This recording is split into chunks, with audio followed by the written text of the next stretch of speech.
Në ditën e 6 të muajit të shenjtë të Ramazanit, në fshatin Çajl ka vazhduar shpërndarja e ndihmave humanitare për familjet skamnore dhe nevojtarët, fal kontributit të vazhdueshëm të bamirësve vendas dhe atyre nga Mërgata, kryesisht nga rajoni i Gostivarit. Sinan Elezi, bamirës i njohur nga fshati Çajl, një herët organizatori shumë aksioneve humanitare, shprehu mirënjohje për besimin e dhënë nga donatorët, duke theksuar se ndihmat po shpërndahen në vendin e duhur tek familjet që kanë më shumë nevojë. Ai theksoi se solidariteti gjatë Ramazanit po dëshmon edhe një herë rëndësinë e mbështetjes së përbashkët për shtresat në nevojë. Donatori i parë për sot ishte një mërgjimtar me prejardhje nga Çajla dhe që jeton në Gjermani, i cili ka kontribuar vazhdimisht disa herë gjatë vitit duke mbështetur familjet në nevojë edhe këtë Ramazan me plot 20 pako. Kjo e 6 ditë e agjerimit, si cëllën ditë ka pas ndihmë sociale për bamirësve, jo sa për Çajlës, për gjithë rajonit Gostivarit. Unë personalisht, ne minte vu falemenderon besimin që ma kanë dhënë, e ne vu thëmë se va bëj apel se shkon kontributi ative në vend të dur, ku duhet ke skamorët dhe nevojtarët. Kjo është një për Gjermanie, ki në ko rendi parë, gjithmonë ka qenë një bamirës i rregull, 3 herë në vit ka dhënë. Kjo djali Agji Miftari që gjendet në Gjermani. Unë i falemenderon personalisht e në ati, Zoti ja dha shnet, bereqet, në 3 familjes ati, këtë kontribut për këtë mujnë në shenjtë që e. Ndihmë kishte ofruar edhe një tjetër bamirës së bashku me bashkëshortin e tij që punon në Itali.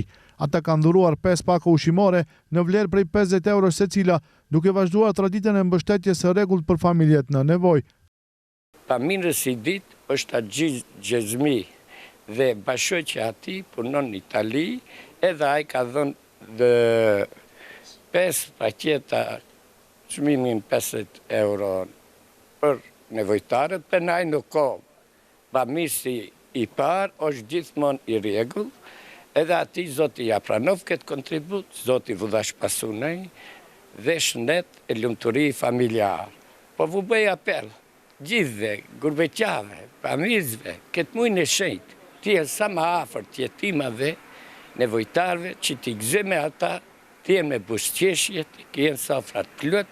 Organizatorët u bën apel të gjithë gurbeqarëve dhe bamirësve që gjatë këtij muaji të shenjtë të jenë sa më pranë jetimëve dhe familjeve në nevojë, me qëllim që sofrat e tyre të jenë më të mbushura dhe gëzimi të jetë i përbashkët. Kështu, një donator tjetër nga Austria ka siguruar bukë falas për personë në nevojë gjatë Ramazanit, duke vazhduar një traditë të përvitshme solidariteti në Çajl.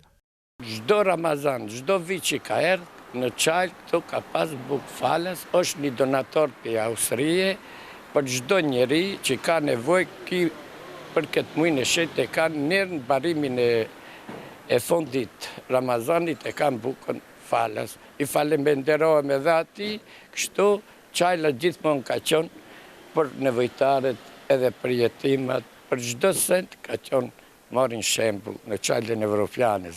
Banorët dhe organizatorët theksuan se Çajla vazhdon të mbetet shembulli i solidaritetit dhe humanizmit, ku çdo vit gjatë Ramazanit realizojnë iniciativa të shumta për të mbështetur jetimët dhe familjet në nevojë.